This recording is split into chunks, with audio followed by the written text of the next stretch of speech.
निषेधाज्ञा घोषणा स्थायी निषेधाज्ञा के लगाया था हम। ये फैमिली प्रॉपर्टी।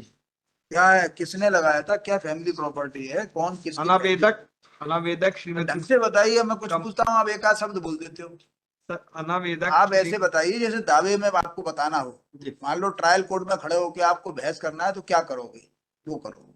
जी। अनावेदक श्रीमती कमलाबाई पत्नी बाबूलाल इनके लास्ट ये इन्होंने ये सूट फाइल किया था, declaration injunction of the property. Suit was X party. क्या हमें राइट थे, क्या नहीं थे, किस राइट में दावा लगाया था, ये इनके क्या हैसियत से दावा लगाया था, ऐसे बताए। ऐसे बहस करोगे आप ट्रायल कोर्ट में फेल हो जाओगे, एक मुकदमा नहीं आएगा आपके पास। हाई कोर्ट में तो इसलिए आ जाते हैं कि लोग समझते हैं हाई कोर्ट के वकील हो आप। नीचे वाले वकीलों को पता नहीं होता कि आप क्या करते हो हाई कोर्ट में। बताइए, कायदे से अपनी दावे के चार फैक्ट्स नहीं बता रहे आप। अनावेदक, अनावेदक होता है दावे में। P1 ये lordship the page number 12। P1 होता है दावे में, ऐसे बताएंगे P1। P1 सर इसमें हमने फाइल किया है जो आदेश है। दावे में किस हैसियत से दावे में वादी ने क्या दावा लगाया था, आप दावे के फैक्ट्स ऐसे बताओगे। P1 अनावेदक।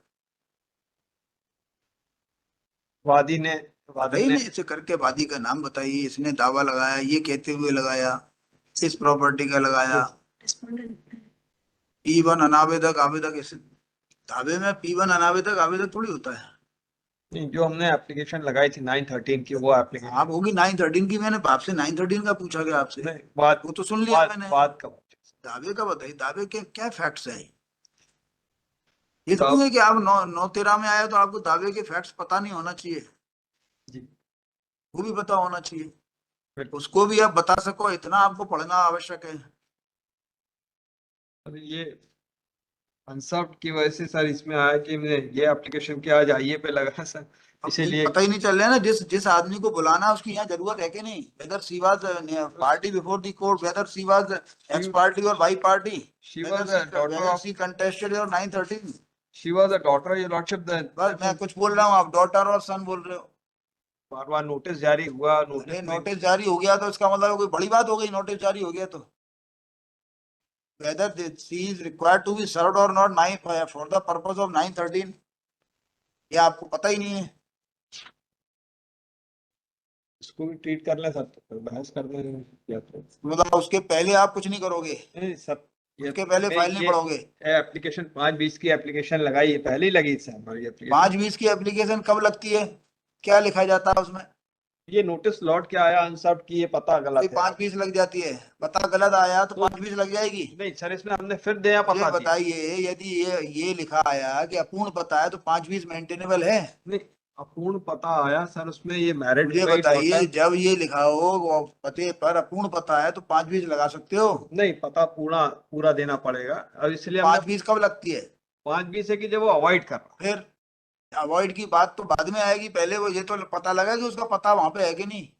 Sir she was married. अब उनका ये वहाँ इंदौर का एड्रेस क्या हमने ये बहस कर पूरा। रहे हो सर आप, जो है क्या बहस कर रहे हो। आपसे जो कह रहे हैं वो बहस कर नहीं पा रहे आप, वो बता नहीं पा रहे, 520 लगा देते हो।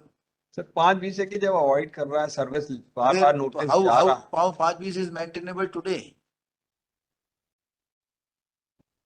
As per my approach your lordship the address is correct. आपकी अप्रोच कुछ भी हो, उससे हमें क्या फर्क पड़ता है। मैं इस एड्रेस को और कंफर्म कर लेता हूँ कि इंदौर का एड्रेस करेक्ट है या क्या। आपको बताइए, ये जो है जिसके लिए आप 520 और 523 लगा रहे हो वो कौन है। रिस्पॉन्ड वेदर नंबर वेदर, अरे बहुत खुशी की बात है, रिस्पोंडेंट है वो। Respond number 3। बहुत अच्छी बात बता दी आपने कि वो फोर्थ। रिस्पोंडेंट है। हाँ, फोर्थ इसके लिए आ रहे हैं। क्यों उनसे बात कर रहे हो अब नहीं आप तो जरूरी है क्या। सर, अगर ये अपेयर हो जाते हैं तो वैलेंट हो जाएगा। आप वो अपीयर होंगे तब बहस शुरू करोगे, तब फाइल पढ़ोगे अपनी।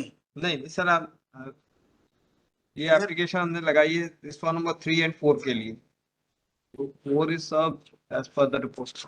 whether that 3 number was served before the court below, yes. where is the order impugned.